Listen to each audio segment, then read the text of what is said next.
কাগজে কলমে নয়, তিস্তা প্রকল্প বাস্তবায়ন করতে হবে এই মন্তব্য করেন তিস্তা নদীর পানির ন্যায্য হিস্যা আদায় ও তিস্তা মেগা প্রকল্প বাস্তবায়নের নেতা ও কর্মীরা শুক্রবার সকালে রাজধানীর মানিক মিয়া এভিনিউয়ে তিস্তা নদীর পানির ন্যায্য হিস্যা আদায় ও তিস্তা মেগা প্রকল্প বাস্তবায়নের দাবিতে মানববন্ধন করে লালমনিরহাট জেলা সমিতি সহ তিস্তা আন্দোলনের বিভিন্ন সংগঠনের নেতাকর্মী ও সদস্যগণ। এ সময় আলোচকরা দ্রুতই তিস্তা মহাপরিকল্পনা বাস্তবায়নের নানা দিকের প্রেক্ষাপট তুলে ধরে দেশের উত্তর অঞ্চলের নাগরিকদের নানামুখী দাবির কথাও জানান মানববন্ধনে অংশগ্রহণকারী নেতা ও কর্মীরা। এছাড়া তারা আরও বলেন, তিস্তা শুধু নদী নয়, দেশের সামগ্রিক পরিবেশ ও অর্থনীতির চালিকা শক্তি বলে জানান তারা।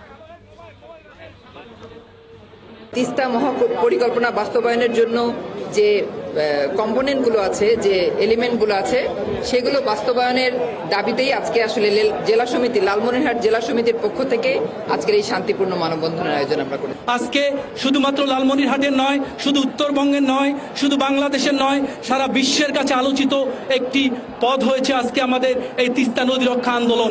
এটা একটা ব্যাপক আকারে সারা বাংলাদেশ তথা সারা বিশ্বে ছড়িয়ে গেছে।